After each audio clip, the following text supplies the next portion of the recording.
Hi viewers, herbal tea blends and tisanes. I love to talk about how to blend and package specialty teas using dried herbs and florals, many of which can be grown on a micro homestead like lemon balm, peppermint, or calendula. One of the most satisfying activities for a micro homestead is making herbal tea mixes, which are officially referred to as tisanes. It connects gardening and the culinary arts, giving you the ability to bottle the spirit of a season.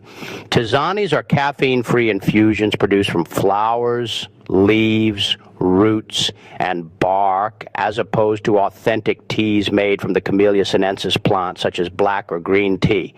The following is a complete handbook on how to cultivate, process, mix, and pack your own unique herbal teas.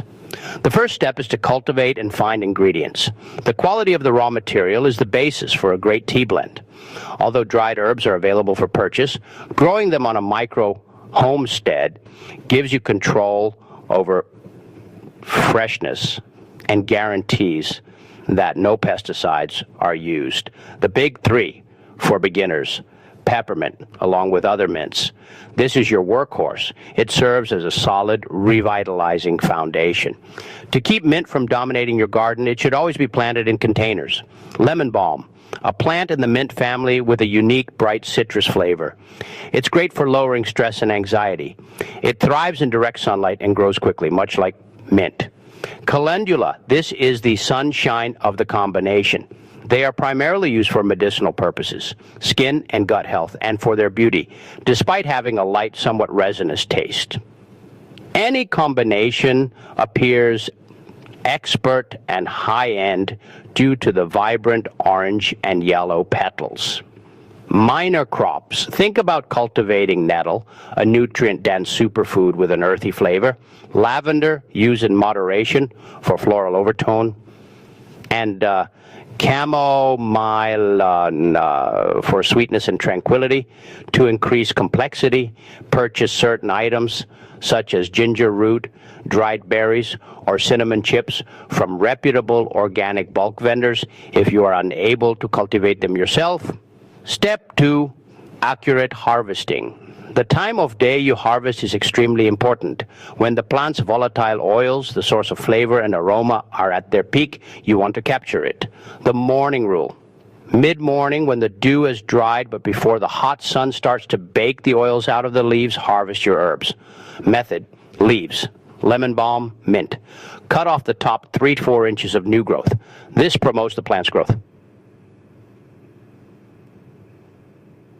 Flowers: calendula, chamomile, lavender. Only pick flowers as they are in full bloom. For calendula, the medicinal value resides in the sticky resin found on the green base, calyx. So be sure to include it or simply pluck the petals for a visual highlight. Roots. This is done in the fall when the plant's energy returns to the soil if you're collecting dandelion or echinacea roots. Unless really required, such as if they are covered with mud, don't wash the herbs. Moisture from washing may promote mold growth throughout the drying process. A light shake to dislodge pests is often enough if you've maintained an organic garden. Step 3, the drying procedure. Tea retains its flavor and color when dried correctly. Your tea package will rot if there is still moisture in it. Method A, air drying, the traditional way. Use twine or rubber bands to tie your herbs into little bundles. With adequate airflow, hang them upside down in a warm, dry, and dark place. The leaves will be bleached and the taste will be ruined by direct sunshine. Depending on humidity, the procedure might take 1 to 2 weeks. Dehydration is the fast and safe way to accomplish method B. A food dehydrator is a must if you live in a humid environment. Place flowers and leaves in a single layer on the trays. The temperature should be at its lowest setting, often between 95 degree and 115 degree.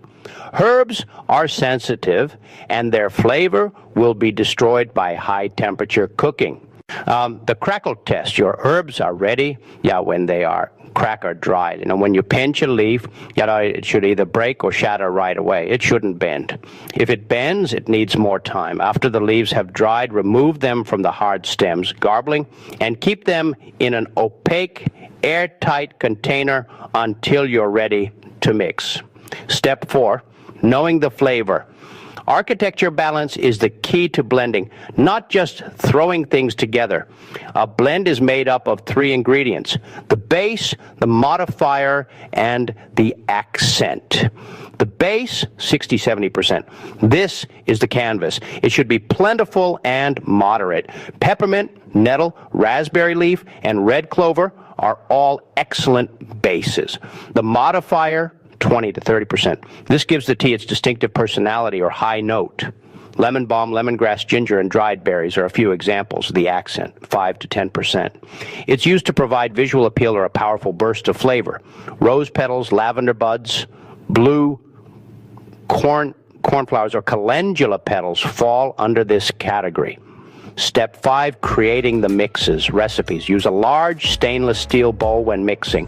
To avoid turning the leaves into dust, gently toss the herbs with your hands or a large spoon. Here are 3 recipes using your homestead ingredients.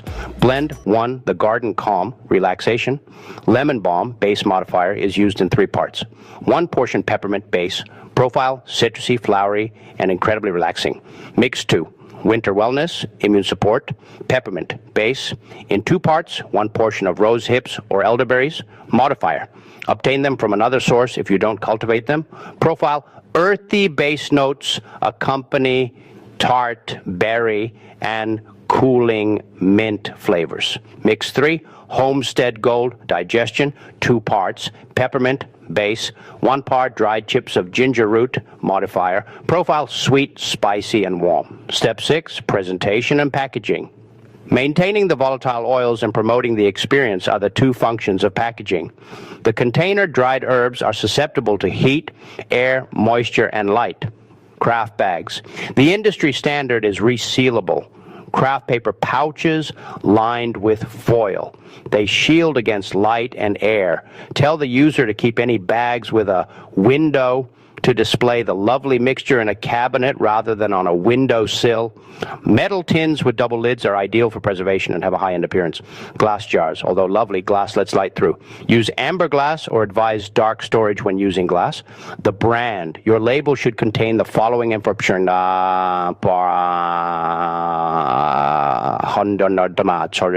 Either because it is required by law in many locations or because it is good practice.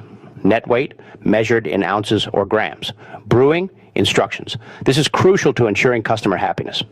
Date of production. Best by dates are typically 1 year after mixing. Step 7, instruction on brewing, education. If you don't teach your user how to make tea, they may believe it's not very strong. The way herbal tea should be treated differs from the way green or black tea should be treated. The label's golden rules. Water. Use boiling water, 212 degrees bar, 100 degrees 6. Herbal tea requires high heat to break down the cellular walls and release the beneficial compounds, unlike green tea, which burns. Amount. Use 1 to 2 teaspoons of loose leaf for every 8 Oz cup. Cover it.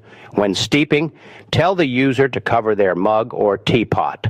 The flavor is lost if the steam escapes along with the necessary oils. Time. 5 by 10 minutes at a steep angle. The longer the steeping time, the more vitamins and minerals are extracted, especially from herbs like nettle and oat straw. Following these instructions will enable you to create a premium artisanal product that nourishes the body and stimulates the senses rather than just drying out weeds. Would you like me to assist you with developing a pricing plan for these combinations or creating a unique label layout?